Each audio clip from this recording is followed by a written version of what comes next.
ব্রেক্সিটের পর এক দশকে ৬ জন প্রধানমন্ত্রীকে বিদায় জানিয়েছে যুক্তরাজ্য। কিয়ার স্টারমারের উত্তরসূরি হতে যাচ্ছেন লেবার নেত্রী অ্যান্ডি বার্নহাম। বিশ্লেষকরা বলছেন দেশটির টালমাটাল এই পরিস্থিতিতে তার সামনে কঠিন পরীক্ষা। রাজনৈতিক অর্থনৈতিক স্থিতিশীলতা ফেরানোই হবে দেশটির নতুন প্রধানমন্ত্রীর প্রধান চ্যালেঞ্জ। ব্রেক্সিটের পর এ নিয়ে সপ্তম প্রধানমন্ত্রী পেতে যাচ্ছে যুক্তরাজ্য।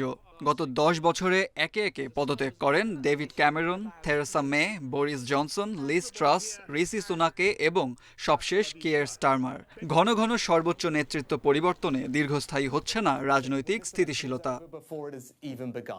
ডাউনিং স্ট্রিটে স্টারমারের উত্তরসূরি হিসেবে অ্যান্ডি বার্নহ্যাম ক্ষমতায় এলে পুরো মেয়াদ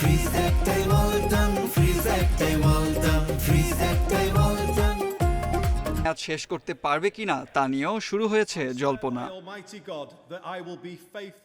২০২৪ সালের নির্বাচনে বড় জয় পেয়ে ক্ষমতায় গিয়েও শেষ পর্যন্ত নিজের দলের সমর্থন ধরে রাখতে ব্যর্থ হন স্টারমার।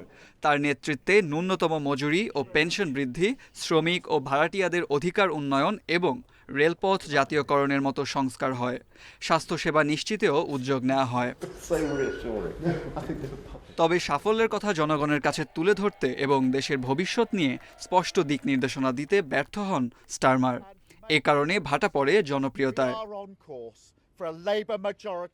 লেবার পার্টির নেতা বার্নহ্যাম মনে করেন ম্যানচেস্টার উন্নয়ন মডেল পুরো দেশের জন্য অনুসরণীয়। তবে বিশ্লেষকদের মতে অভিবাসন, জলবায়ু পরিবর্তন, ইইউর সঙ্গে সম্পর্ক ও অর্থনৈতিক নীতির প্রশ্নে তার অবস্থান এখনও স্পষ্ট নয়।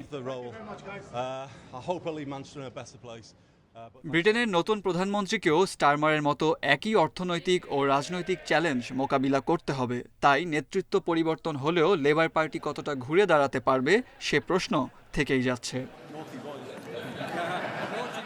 শেখ শাকের, ইন্ডিপেন্ডেন্ট নিউজ।